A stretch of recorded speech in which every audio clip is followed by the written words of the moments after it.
yang kita dapat pegang dari perikop yang kita baca ini. Ketika Maria dan Yusuf menemukannya bukan di sembarang tempat, tetapi Yesus ditemukan di mana kata kita tadi? Di mana? Di bait Allah.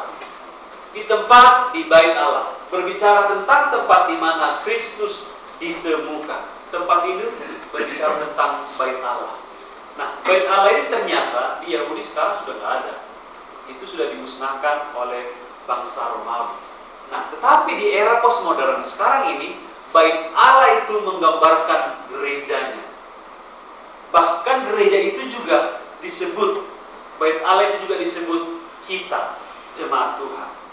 Makanya dalam firman Tuhan berkata, tubuhmu adalah bait Allah. Artinya, di dalam tubuh kita ini ada roh. Ada kuasa Tuhan, ada roh Allah yang bersemayam di dalam tubuh kita. Makanya Tuhan bilang, tubuhmu adalah bait Allah. Pesan yang kita bisa petik dari bait Allah ini adalah di mana kita harus menjaga kekudusan.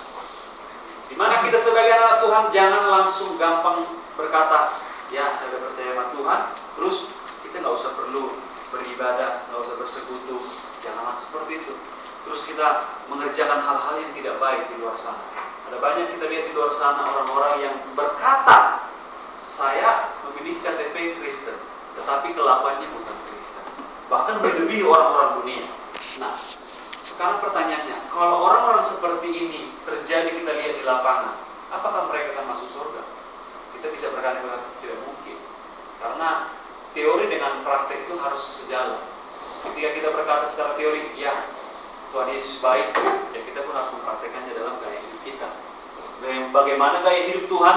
Ya harusnya dalam kehidupan sehari-hari pun kita harus menjadi gaya seperti Tuhan. Ya, artinya karakternya harus terlihat, bisa dibaca semua orang. Kita ini surat yang terbuka, amin. Artinya tanpa kita mampu pun melihat sikap hidup kita, orang bisa merasakan ada damai, ada sukacita di dalam kita, ada bait Allah, ada roh Allah, sehingga memberkati semua orang. Ada 3 pesan yang kita boleh petik dari pembacaan perikop ini. Kiranya kita tidak menjadi orang-orang yang kehilangan kontak dengan Tuhan, menjaga relasi dengan Tuhan.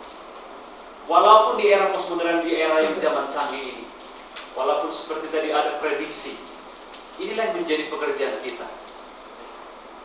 Caranya adalah kita harus melakukannya dengan sekuat tenaga. Amin. Dengan usaha sekuat tenaga. Karena inilah yang disebut program yang tidak dapat disamakan dengan program lain untuk menjangkau jiwa. Hanya usaha tenaga di mana kita pergi ke jalan-jalan, memberitakan firman, membagikan kasih daripada Tuhan, sehingga mereka boleh datang. Sederhana saja kita berkata, kamu kesepian, datanglah kepada si pemberi kebahagiaan itu. Puji syukur, hal simpel yang saya lakukan di dalam gereja, memang ini belum menjadi ukuran, tapi bagi saya, sederhana saya lakukan. Saya dipercayakan dalam pastoral